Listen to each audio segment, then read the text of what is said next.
पे चर्चा करेंगे। क्वेश्चन है, हम पढ़ाई क्यों करें? इस क्वेश्चन को कई तरह से बोल सकते हैं या लिख सकते हैं। जैसे मैं एक क्वेश्चन का टाइप लिखता हूँ, क्यों पढ़ें? इस क्वेश्चन को इस तरह से भी पूछा जा सकता है कि आप स्कूल में क्यों पढ़ने चले आए, या फिर हमें क्यों पढ़ना चाहिए। तो उसी को हमने शॉर्ट में लिखा है, क्यों पढ़ें। अगर ये क्वेश्चन आज स्टूडेंट से पूछा जाता है तो इसके बहुत सारे इंटरेस्टिंग उत्तर भी मिलते हैं, लेकिन कोई संतोषजनक उत्तर नहीं मिलता है। जैसे हमने अपने क्लास में पूछा कि आप क्यों पढ़ने चले आए, तो एक बच्चे ने कहा मम्मी पापा ने मार करके भेज दिया है इसलिए चले आए। कोई बच्चा कहता है कि हम नौकरी पाने के लिए पढ़ने आते हैं। कोई बच्चा कहता है कि ज्ञान प्राप्त करने के लिए आते हैं। तो इस तरह से ये समझ में आती है बात कि इस क्वेश्चन का उत्तर हम लोगों को नहीं पता होता है कि हम क्यों पढ़ने आते हैं, या फिर क्यों पढ़ें, या फिर क्यों पढ़ना चाहिए। तो चलिए आज हम लोग इसी क्वेश्चन के आंसर को पता करने की कोशिश करते हैं। तो इस क्वेश्चन के आंसर के लिए मैं आपसे दो और क्वेश्चन करूंगा। पहला क्वेश्चन कुछ इस प्रकार से है कि मनुष्य जन्म के बाद क्या करता है? जन्म के बाद क्या करता है, ये पहला क्वेश्चन है। और दूसरा क्वेश्चन है, क्या करना चाहिए? क्या करना चाहिए? तो इस तरह से हम लोगों के पास दो क्वेश्चन है। इस क्वेश्चन का आंसर करने के लिए मुझे केवल इसी की जरूरत पड़ेगी, और इस क्वेश्चन का आंसर हम लोग नहीं कर सकते। अब कहेंगे तो आपने लिखा क्यों है? क्योंकि आपको ये पता होना चाहिए कि ये भी क्वेश्चन हो सकता है, इसलिए हमने यहाँ पे लिखा है। एक एग्जांपल दे देते हैं कि क्या करना चाहिए। अगर हम इसका आंसर करने की कोशिश करते हैं तो हमारे समाज में बहुत सारे लोग ऐसे हैं जो इसका आंसर देंगे कि जैसे शराब नहीं पीना चाहिए, ऐसा कहा जाता है। लेकिन बहुत सारे लोग पीते हैं, तो क्या उनको ये नहीं पता है कि उनको ये करना चाहिए या नहीं करना चाहिए? है ना? तो इसी तरह से कुछ लोग कहते हैं दहेज नहीं लेना चाहिए, और कुछ लोग कहते हैं कि नहीं लेना चाहिए। तो अगर हम लोग ये क्वेश्चन का आंसर करना चाहें कि क्या करना चाहिए, तो हम लोग दूसरे क्वेश्चन के आंसर पे चले जाएंगे। मतलब हम लोगों को तो आंसर करना है क्यों पढ़ें। तो हम लोगों को इस क्वेश्चन की जरूरत नहीं पड़ेगी, ये आप लोग अपने विवेक के अनुसार समझिए कि हम लोगों को क्या करना चाहिए। तो पहला क्वेश्चन ही सफिशियंट है कि क्या करता है ना? अगर ये क्वेश्चन का भी जवाब जानना चाहें क्लास में, तो मुझे तो एक इंटरेस्टिंग उत्तर मिला था कि हमने पूछा कि मनुष्य जन्म के बाद क्या करता है, तो आंसर आया था रोता है। बात सही है, लेकिन हम लोगों को इस आंसर से इस क्वेश्चन का आंसर नहीं मिलने वाला। तो हम इस बारे में चर्चा करने की कोशिश करते हैं कि क्या करता है। तो मनुष्य को जन्म के बाद पहली आवश्यकता होती है भोजन की। तो वो भोजन की तलाश करता रहता है, और जीवन भर ही, आजकल तो सबको दिख ही रहा है कि हम लोग जीवन भर यही कर रहे हैं, भोजन की तलाश ही कर रहे हैं। दूसरा, हम लोग बीमार पड़ते रहते हैं, तो हम लोग दवाएं ढूंढते रहते हैं। ठीक। तीसरा, हम लोगों को आने जाने के लिए, किसी को दूर लंबी दूरी तय करनी रहती है, किसी को कम दूरी तय करनी रहती है, तो हम लोगों को वाहन की जरूरत भी पड़ती है। तो अगर आप इस तरह से देखें, इसी तरह से एक और लिख सकते हैं यहाँ पर कि हम लोगों को सुरक्षा की जरूरत पड़ती है। सुरक्षा की जरूरत भी पड़ती है ना? जंगली जानवरों से सुरक्षा, आतंकवादियों से सुरक्षा, दूसरे देशों से सुरक्षा, आजकल ये बड़ी समस्या है। तो इस तरह से हम लोगों को पता चलता है कि यहाँ पे बहुत सारे कार्य ऐसे हैं, बहुत सारी सुविधाएं ऐसी हैं कि जिनमें मनुष्य अपने जीवन को पूरा लगा देता है इन सुविधाओं को जुटाने में। इसमें किसी को समस्या नहीं। तो इन सुविधाओं को जुटाने के लिए एक व्यवस्था बनाई गई है। ये व्यवस्था कब बनाई गई, किसने बनाई, इसके बारे में मुझे तो कोई जानकारी नहीं है। अगर आप लोगों को ये जानकारी मिले कि इस व्यवस्था को किसने बनाया, तो आप लोग मुझे भी जरूर बताइएगा। तो कौन सी व्यवस्था? जैसे एक व्यवस्था बनाई गई कि जिसमें इंसानों के छोटे-छोटे ग्रुप बना दिए गए और हर ग्रुप को छोटी-छोटी आवश्यकताएं दे दी गई पूरा करने के लिए। जैसे भोजन की व्यवस्था को एक छोटे ग्रुप को सौंप दिया गया, उसे आज की भाषा में हम लोग किसान कहते हैं। सही है? क्योंकि किसान ही वो हैं जो भोजन की व्यवस्था करते हैं, भोजन की जो सुविधा है वो जुटाने में मदद करते हैं। दूसरी आवश्यकता, दवाओं की आवश्यकता।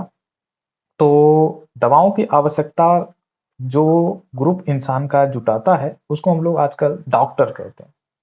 तो डॉक्टर नई नई दवाइयाँ पता करते हैं और कोई बीमार पड़ता है तो उसकी बीमारी के अनुसार दवाएं देते हैं। उसी तरह से हम लोगों को सुरक्षा की जरूरत पड़ती है। तो सुरक्षा के लिए आर्मी बनी है ना? सैनिक है, पुलिस है और भी बहुत सारे तरीके हैं सुरक्षा के लिए। तो हम लोगों को सुरक्षा की भी जरूरत पड़ती है और नए नए वाहनों की जरूरत पड़ती है। जैसे रेलगाड़ी है तो इसके लिए इंजीनियर्स होते हैं, है ना? इंजीनियर्स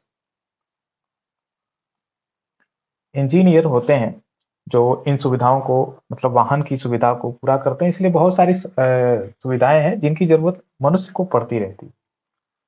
तो ये जो ग्रुप बनाए गए, इसमें इंसानों को अपन अलग अलग कार्य दे दिया गया। तो अब आप ये सोच सकते हैं कि अगर कोई एक ग्रुप इसमें से काम करना बंद कर दे, मान लीजिए किसान काम करना बंद कर दे, तो क्या हमको भोजन की व्यवस्था हो पाएगी? आप लोग सोचिएगा। इसी तरह से डॉक्टर अपना कार्य बंद कर दे तो क्या हम लोगों को दवाओं की सुविधा हो सकती है ना? और जो इस समय फिलहाल में किसान हैं या डॉक्टर हैं, उन लोगों को ट्रेन करने के लिए हम लोगों को एक ग्रुप बनाया गया है जिसको हम लोग शिक्षक कहते हैं, टीचर कहते हैं, है ना? तो अगर शिक्षक कार्य करना बंद कर दे तो क्या भविष्य में हम लोगों को देश के लिए जो जरूरी इंजीनियर्स हैं, डॉक्टर्स हैं या फिर काबिल लोग हैं, क्या वो हो सकते हैं? तो इस तरह से हम लोगों को समझ में आता है कि हम लोग पूरे जीवन इन सुविधाओं को जुटाने में ही लगे हुए हैं। ठीक। अब आते हैं हम लोग अपने क्वेश्चन पे, क्यों पढ़े? तो इन सुविधाओं को जुटाने में एक दूसरे की मदद कर रहे हैं, ये बात हम लोगों को पता चली। तो इसी को अगर हम शॉर्टकट में कहें तो यहाँ पे आंसर हम लोगों को पता चल जाता है क्यों पढ़ें। तो हम लोग पढ़ाई इसलिए करें ताकि समाज की सेवा कर सकें। तो क्यों पढ़ें या फिर क्यों पढ़ते हैं? तो समाज की सेवा करने के लिए। ये सेवा अलग अलग रूपों में की जा सकती है। तो अगर हम लोग पढ़ाई करें तो अपने आप को किसी सुविधा के लायक बना सकते हैं कि हम लोग ये सुविधा जो है समाज को दे सकते हैं। जैसे अगर मैं साइंस के स्टूडेंट की बात करूं तो साइंस में दो तरह के इंसानों के ग्रुप आते हैं। एक होता है वैज्ञानिक और एक होता है इंजीनियर। तो वैज्ञानिक और इंजीनियर, वैज्ञानिक जो है अलग अलग सिद्धांत देते हैं, इन सिद्धांतों का इस्तेमाल करके इंजीनियर अलग अलग उपकरण बनाते हैं जिसकी सहायता से मनुष्य के जीवन को सुचारू रूप से सरलता पूर्वक जो है चलाने में मदद मिलती है। तो उम्मीद है कि आपको इस क्वेश्चन का आंसर मिल चुका है कि पढ़ाई क्यों करनी चाहिए या फिर क्यों करें या फिर आप पढ़ने के लिए क्यों चले आते हैं क्लास में। तो इसका सीधा सा आंसर है समाज की सेवा के लिए। समाज की सेवा अलग अलग प्रकार की हो सकती है। आप चाहे तो प्रधानमंत्री, राष्ट्रपति या फिर आईएएस और पीसीएस वगैरह उच्च पदों पर जाकर के समाज की सहायता कर सकते हैं, इसकी सुरक्षा व्यवस्था और प्रशासनिक व्यवस्था को बनाए रखने के लिए। या फिर आप एक राजमिस्त्री या फिर छोटे मोटे जो है मजदूर बन करके, अगर आप पढ़ाई नहीं करेंगे तो मजदूर ही बनना पड़ेगा, तो इस तरह से भी आप समाज की सेवा कर ही सकते हैं। तो एक नीचे के पद के से लेकर के एक ऊपर के पद तक डिसाइड करने के लिए हम लोगों को इस पढ़ाई की जरूरत पड़ती है। ये पढ़ाई जो है आपके स्तर को तय करता है कि आप किस स्तर के हैं। तो आप लोग अच्छे से पढ़ाई करें ताकि आगे चल करके आप इस समाज की सेवा में अपना सहयोग दे सके। अब यहाँ पर एक और क्वेश्चन आ सकता है बहुत से लोग ये कहेंगे कि तो क्या आपका जो पहले ही आंसर दिया गया था, नौकरी पाने के लिए, है ना? या फिर ज्ञान प्राप्त करने के लिए, या फिर पैसा कमाने के लिए, क्या ये पढ़ाई का उद्देश्य नहीं है? तो इसमें ज़रा-सा समझने की बात है। अगर हम लोग ऐसा कहते हैं कि क्या अ, ये पढ़ाई का जो उद्देश्य है पैसा कमाना या फिर अ, जो है नौकरी प्राप्त करना नहीं है, तो हाँ, बिल्कुल है, उसमें आता है कि जैसे हमने आंसर किया कि समाज सेवा के लिए हम लोगों को पढ़ाई करना चाहिए। तो आप ही ज़रा आंसर दीजिए, क्या आप किसी भी सेवा में अगर लगे हुए हैं, मान लीजिए आप किसान ही हैं, तो क्या आप जो कार्य कर रहे हैं, उसके बदले में आपको पैसे नहीं मिलते? या फिर आप किसी नौकरी पेशा में हैं, जैसे हम लोग शिक्षक हैं, तो क्या हम लोगों को समाज को शिक्षित करने का कार्य जो दिया गया है, वो किए बिना ही पैसे मिलते हैं? तो सीधी बात ये है कि आप अगर किसी सेवा में लगे हुए हैं, तो आप वो सेवा करते रहिए, आपको उसके बदले में आपके जीवन यापन की सारी आवश्यकताएँ पूरी होती रहेंगी। और एक बात यहाँ पे हम और बता देना चाहते हैं कि धिक्कार है ऐसी पढ़ाई पर जो समाज की सेवा के कार्य नहीं आ सकती है। आप ही बताइए, आपने पढ़ाई-लिखाई किया और उसका इस्तेमाल समाज के लिए नहीं किया, तो क्या है वो पढ़ाई? आजकल कंप्यूटर की पढ़ाई बहुत ज़ोर-शोर से हो रही है। बच्चे लोग सीख भी रहे हैं और अच्छा कार्य भी कर रहे हैं समाज के लिए। क्या उसमें आजकल अ, साइबर क्राइम वगैरह की चीज़ें जो हैं कंप्यूटर से संबंधित ही हैं, तो क्या वो नहीं हो रहे हैं? तो उन लोगों ने पढ़ाई तो किया, लेकिन क्योंकि उनको उद्देश्य नहीं पता था पढ़ाई का, उन्हें ये नहीं पता था कि जो पढ़ाई हम लोग कर रहे हैं, उसका उपयोग जो है समाज की सेवा के लिए करना है। इसलिए वो लोग समाज के लिए बीमारी बन गए। चाहे साइबर क्राइम हो या फिर बम बनाने के तरीके इस्तेमाल करने की बातें की जा रही हों, या फिर कुछ ऐसी घटनाएँ की जा रही हों जिससे कि समाज का अहित होता है, समाज के लोगों का अहित होता है। तो ऐसी पढ़ाई तो मेरे ख़्याल से उम, अब क्या ही कहें, ऐसी पढ़ाई तो व्यर्थ ही है।